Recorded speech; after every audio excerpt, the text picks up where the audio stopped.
With 2022 coming to a close, I'm able to sit back and reflect on all of the trips that I've been out on this year, which comes to about 22 different backpacking and camping trips that I've been on. And I've been fortunate to use a lot of really cool gear items. And in this video, I want to talk about those gear wins and those flops, those fails, those duds, and the really great pieces of gear that I have enjoyed more than anything else that I have had the opportunity to test and use on my trips this year. And the first thing I want to talk about is a really high quality tent that has honestly surprised me at how much I've enjoyed it. Because the first thing about the Nemo DAGGER OSMO two-person tent is the fact that you would look at this and go, I'm not sure that the weight that tent comes in at is something that makes sense for my backpacking trips, especially if I'm taking it out on a solo trip. But I want to explain that this tent truly has been amazing to use here in the year of 2022. First, some key features. The fact that it is a symmetrical tent, so the head end and the foot end are the same width, and it's 50 inches wide at the head end and the foot end. And I feel like that has been a very common conversation in my videos, but also other backpackers this year that are truly moving to 25-inch wide pads. And it's not as uncommon as you might think it would be to share a tent with somebody else. And so having a tent that creates true living space that's available for two people to enjoy themselves inside of the tent. So I can actually get two 25-inch wide pads in here and not feel super crammed. Yeah, I'm gonna have to put gear into the vestibules, but the nice thing about this tent is the vestibule size is very large. And for what this provides, the OSMO fabric also performs incredibly well. I've had it in windstorms, in the rain, and that blend of nylon and polyester in that ripstop really does perform the way that you would expect it to, with a lot less sagging and just shedding all of that rain and moisture off. It's just a really high quality, great design, and easily one of my favorite tents that I've ever used, but especially this year in 2022. The next piece of gear that I have very much enjoyed this year on my trips is this stove system, the MSR wind burner. Really great performance, just a fantastic system that has been very reliable and something that I have enjoyed more than any other stove that I've used on my trips this year. And initially I thought, this is too much bulk, it's too much weight, and it's gonna take up just too much space in my pack compared to other stove systems that I have. But I gotta say, this just hit the mark on efficiency and reliability and just enjoyment. And so I found myself throwing it into the pack way more often and choosing it over other lighter weight options than anything else. So the MSR wind burner, major win for this year, and absolutely love it. The next one I want to talk about, I've actually got it in my pocket here because it is so cold out here right now, and I did not bring gloves, so my hands are super cold, but I didn't want it to freeze. And that is the tried and true Sawyer Squeeze. This is a filter that I went back to because of its reliability and the fact that it is such a high quality piece of equipment that is something that I know is going to work every time I take it out. Now, I've had some issues with some water filters that I've been testing over the past year and a half, 2 years, and ultimately I just decided, you know what, the Sawyer. It is reliable, it's something that I know I can get at any time, and Sawyer is also going to stand behind their product. And this is easily the best water filter on the market. I'm just gonna say that. I love this, and I have no intention of really using anything else beyond this, because everything else that I've used, I've had issues with, and the Sawyer does not give me problems. Even if the flow rate slows a little bit, I'm able to revive it, and it just continues to be the workhorse of water filters for me. So in that same vein, let's talk about the Knock VECTO water bag. You guys know that I actually truly love this thing, but this hits the list of the first flop, the first fail, the first issue piece of gear that I've had this year. And the reason being is I'm disappointed in the fact that, like, I love this bag and the way that it performs, how easy it is to collect water, and that it, for the most part, has been very reliable. But even just on my last trip, I've now got to patch this again because I got a pinhole leak, and it just continues to get pinhole leaks. And I've got multiple of these that continue to get pinhole leaks. And it's the most frustrating thing that they're almost disposable, but I don't know. I feel like I want to keep using them because I haven't found something that I enjoy more than this. Let's talk about another flop here really quick. Something that I've just not enjoyed nearly as much as other options out there, and that is the Snow Peak LITEMAX canister stove.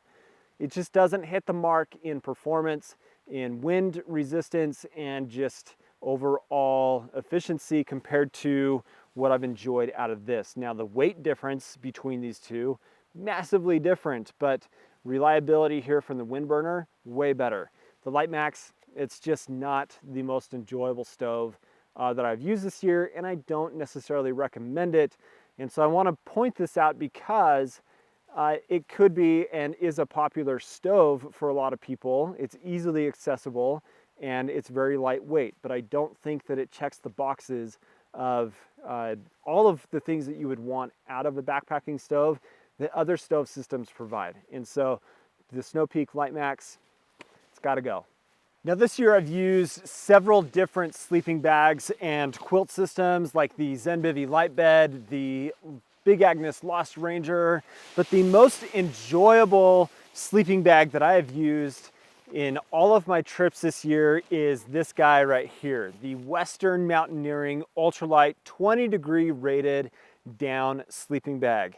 This is amazing. Yeah, it is the most expensive sleeping bag that I've ever purchased, but it is easily the most enjoyable bag that I've used in all of my trips this year for a few different reasons. The performance of this is amazing. It's very lightweight, it's very comfortable, and it's very high quality. This is an amazing product, and Western Mountaineering just is something that I truly want to get other products from them because of the construction of them, how well this bag has performed against anything else that I've used this year. I mean, even just sitting right here right now, this is cozy. Like, I want to just ball up into this thing and take a nap. All right, if you watched my best and worst tents from 2022, you know that my experience with the Mountain Hardwear Aspect 2 has been less than ideal. For what you pay for this tent, close to $500, this is not something that I would recommend when there are plenty of other options out there on the market that hit the same weight aspect as this, the Aspect 2. But it's just not, when compared to everything else that I've used this year, the tent that I look at on my shelf and go, I'm taking that because I love it. I do not love this tent. It's a great shelter. It performs well in the weather and wind, and it's going to provide that protection that you need and want out of a freestanding shelter. But of everything else that I've used this year, this just does not hit the mark in what I want out of a tent. I've got that Nemo that I absolutely love. I've got lighter weight options. I've got things that just are more feature rich that provide a better experience than what I get out of the Aspect 2. So this hits the flop list for 2022, as well as an item that I purchased and did not use one time this year. And that is an issue for me, because if you purchase a piece of gear like this Grail water purification system, you would think like, okay, I spent the money on it and I'm gonna use it and I'm gonna enjoy it. And that's not the case with the Grail. This hits the flop aspect because I bought it and I was like, man, I'm gonna really get excited about using it. But then when I've got something like the Sawyer that I just rely on and use for all of my trips, and this doesn't really fit the bill for what I use and how I approach my backpacking trips, it doesn't mean that this piece of gear is bad or that it's a flop, that it's a failure. It's just the fact that like I bought this and I never used it. It's literally sat on my shelf for like 9 months this year. Like, then what's the point? Why have it and why spend the money on it if you're not even gonna use it? That is a pretty high key indicator for me that this was a waste of money, to be quite honest. All right, here we go. A piece of apparel that has become an absolute staple in my backpacking system, the Outdoor Vitals Altitude Sun Hoodie. This is a 100% polyester, very lightweight base layer that I use for all of my trips. And when I say it's a staple piece, like, I'm not kidding. I have worn this for every single trip that I have been on since March this year. And the performance of this is amazing. The durability of it is what I would expect out of a thin, lightweight material like this, but I've been very happy with the performance of this. And one key aspect about the Altitude hoodie that is important for me is the fact that this thing does not smell terrible after a full weekend trip or longer. Like, this just does super, super well. And one of my favorite things to do with this in hot weather is to completely dunk the hoodie into water, get it soaked, and use that evaporative cooling with this hoodie. And what's nice about that is because it's polyester, it doesn't stretch and become like super baggy and stuff when you do that. And it's just a really, really fantastic piece. And I've got a link down in the description for you to check this out, as well as links for everything that we're talking about today for you to check out from various retailers. But the Outdoor Vitals Sun Hoodie, absolutely recommend this above any other sun hoodie out there on the market. Let's talk about footwear and my absolute favorite shoe that I have used this year, the DAGGER Trail 2650. This is a true hiking shoe. It's not a trail runner. And typically in the past, trail runners have been my go-to. I was wearing La Sportiva for years and years and years, like over a decade. And then I was like, I'm gonna try something new. And the DAGGER Trail 2650 is what I tried. And this is my third pair over the last like 18 months that I've been using this shoe. But I've bought additional pairs to have for future hiking seasons because I love this shoe so, so much. The Vibram sole is a really nice lug pattern basically, but it's also grippy in all of the places that I am at. And inside of this is, we'll talk about socks here in a second, but I started using insoles this year, and specifically the Sole brand, if I can even get this out. My hands are so cold right now. The Sole brand insoles. Typically when I've been hiking, I end up with a lot of like strain in my knees and through my hips on my IT band. And maybe I have a weird gait and I just end up with those issues based off of the areas that I hike in. But the Sole insoles are something new that I have been trying this year, and I have loved the performance of these. They have helped me basically eliminate those IT band issues that I have from my specific gait when wearing these shoes as well. Now, these shoes are incredibly comfortable, and I don't think it's the shoe that is causing the issue, because even in all the Sportiva shoes that I would wear, I'd still have knee pain and IT band strain and pain basically. But the Sole insoles have been amazing, and highly, highly recommend these as well. I've also got a link down in the description to check these out. But insoles are something that were brand new that I've never tried in any of my trips, and I really have enjoyed them this year. As well as a brand new sock company. I started using the Swiftwick sock, and I've been a Smartwool user for a really long time. Now, Smartwool is amazing, and they've performed incredibly well for me over many, many years of backpacking, but I thought I'm gonna try something new. So I check out the Swiftwick Flight XT Trail tall sock, and these are simply fantastic for a couple reasons. They have a great fit. They don't smell terrible, but they also have some neat features to them.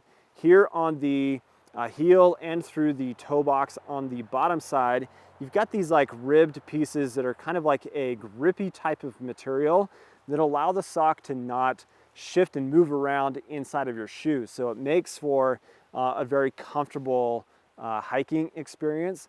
But more importantly than anything else with this sock, I have avoided blisters in a lot of ways. But the Swiftwick Flight XT trail socks are fantastic, and I've really, really enjoyed these for my hiking this year.